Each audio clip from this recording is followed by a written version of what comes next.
walls. I'm trying to catch these views from the back row. Cut. Cut. Welcome back to Views from the Back Row, a movie podcast providing you with the real perspective on the movies. Just so you know, you can only find this show on the CWF network, where we bring you big content in small pieces. I'm your host, DS Walls, and if you haven't guessed what movie we are talking about today, let me tell you, it is a black classic, and it is still relevant and still worthwhile today because of its simplistic and storytelling ability. It's Friday, 1995 Friday, written and produced by Ice Cube.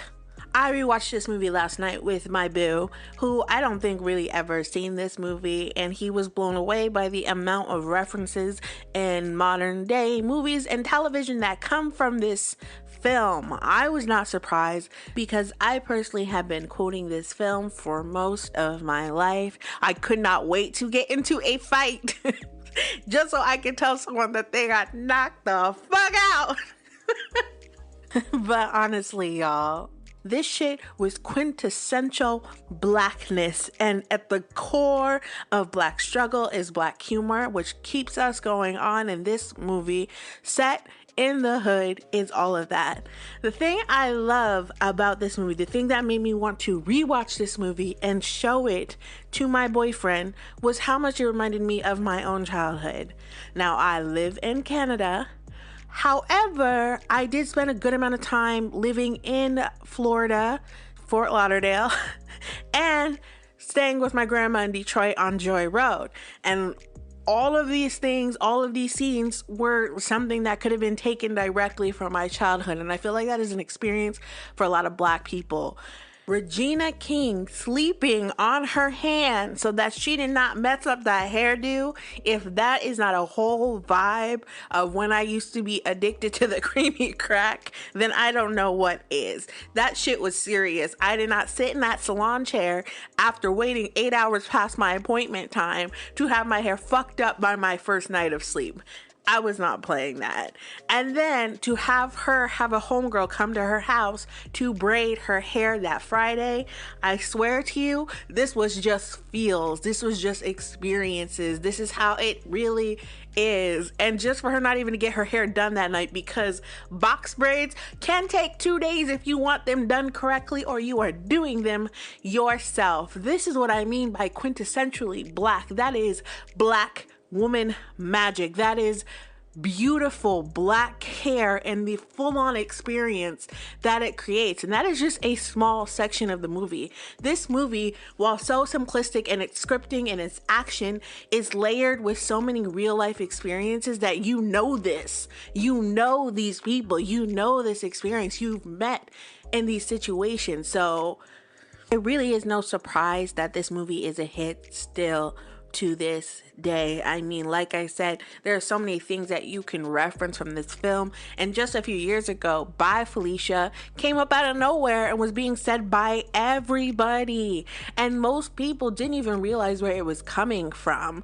But this is how much this film has influenced black culture. And I think it was able to do this by being really close to the roots of what a lot of American, especially black people's experiences are.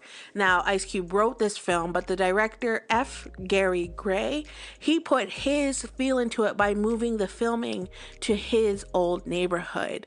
The house where we see Debo knock red on his ass was actually the house that he grew up in, and most of the homes that they filmed inside of were homes of his friends that he was still in contact with. You even see the director make a appearance in the convenience store when the crackhead was on the floor trying to get that lawsuit money. He was the man mopping the floor.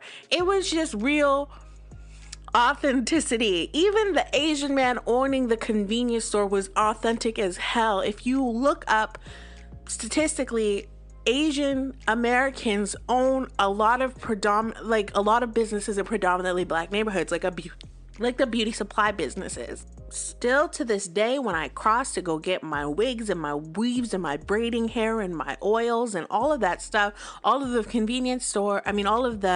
beauty supply stores around my mom's house are Asian owned, and that's just the reality of it. They had the hookups and the connections, and there's a bunch of documentaries on how this came to be this day. But this film nods to that and nods to the fact that this was just something that was a part of our lives growing up. And interesting enough, while looking up some backstory on this film, it was mentioned that there is not a single white person, not a solitary walking by, sitting in a cafe, none of that business white person in this entire film.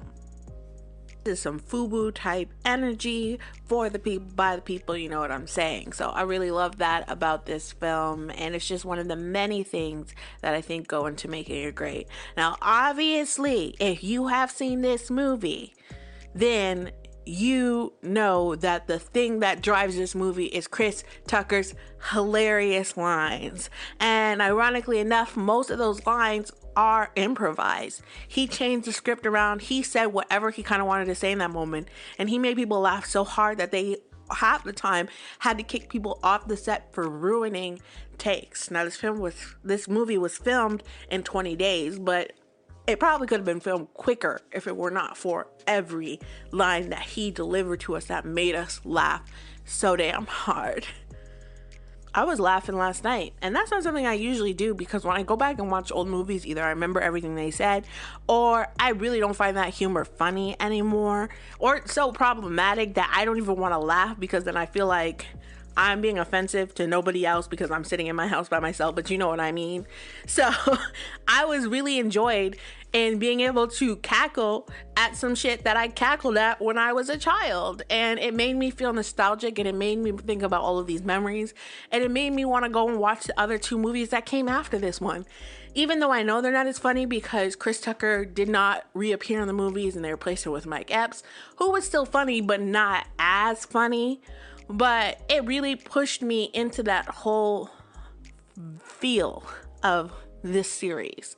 Now, there are talks of a fourth installment, and both Chris Tucker's character and Mike Epps' character are supposed to make an appearance. And I'm not gonna lie to you, I think that would probably be absolutely hilarious, the two of them meeting.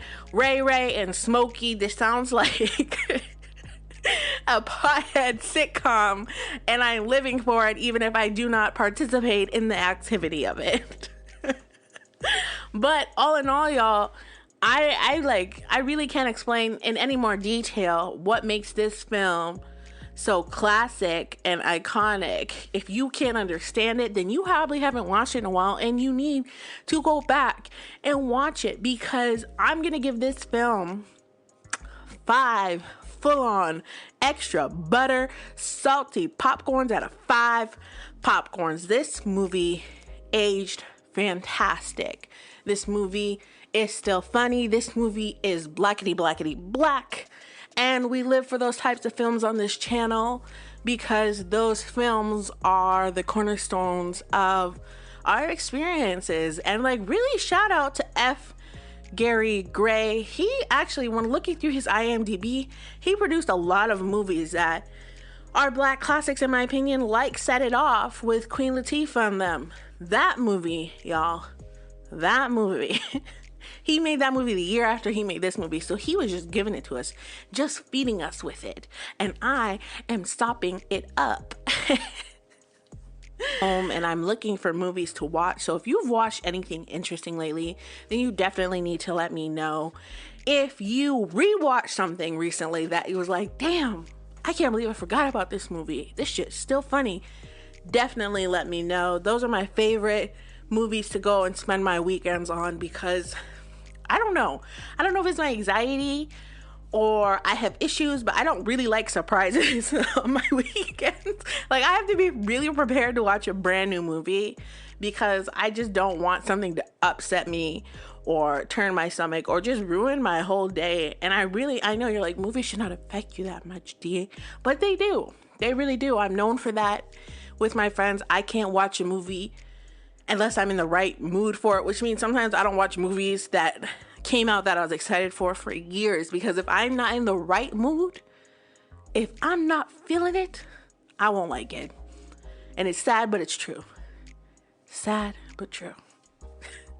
But thank you guys so much for joining me. I hope you enjoyed this conversation. I hope you have listened to other conversations. If you have not, I would definitely advise you to go back and listen to my Baby It's Cold Outside episode. It gives you a whole list of holiday movies that you might want to check out, as we all seemingly are about to go back into lockdown. At least that's the case where I'm at. So I definitely want to give you guys some good content to be digesting when you are stuck in your houses and it begins to snow and you really don't really want to go anywhere anyway.